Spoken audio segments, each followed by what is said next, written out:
a people of king culture, have asked me to present on a few issues that impact on foster parents. The subject is rather vast, so my response will be incorporated into 2 videos. I trust that's okay. The first question is, what are the responsibilities of foster parents in South Africa?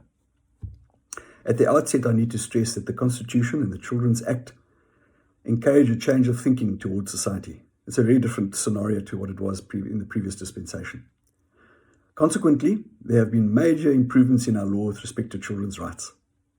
These improvements go a long way towards filling the gaps that existed in the previous dispensation. The authority's intention, in terms of these documents, that is the Constitution and the Children's Act, is to create a flexible system, a flexible environment, giving consideration to the circumstances of each case. Personal issues are therefore important and are, as far as possible, to be incorporated into foster care orders. Now, it must be remembered that the underlying purpose of foster care is to enable a child to live as part of a family. Whilst that may seem obvious to most, it carries with it other considerations about foster parents' rights and responsibilities that were previously overlooked or disregarded.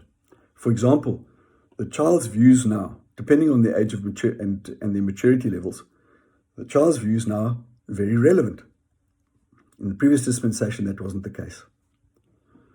Although there are specific declared responsibilities and rights for foster parents contained in the Children's Act and its regulations, there is now an increased acceptance of the fact that each case is to be dealt with on its own merits and are not only relevant, but also affect the responsibilities granted to a foster parent.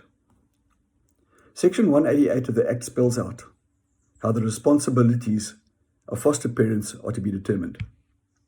The court now, as opposed to in the past, has a variety of options available to it to invoke. The first one is the responsibilities that are contained in a court order placing a child in foster care. Or secondly, responsibilities that may be prescribed in terms of the Act. Third, a subsequent order amending the initial children's court order. 4, an order assigning parental responsibilities and rights in terms of Section 23. In other words, that you actually step into the shoes of a biological parent. 5, where there is a foster plan between parents and or guardian, and of course the foster parents. And then finally, any applicable provision in the Act, for example, sections 45 and 46, those provisions deal with the court's orders that it may make in respect of granting foster care or placing children in safety. Thus, we see the court has a variety of options to incorporate rights and responsibilities that are specifically relevant to each case.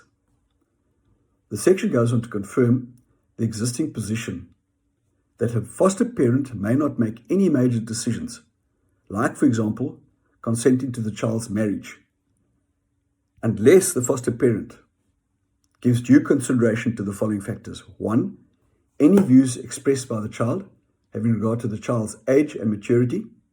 And 2, any views expressed by a biological parent or guardian.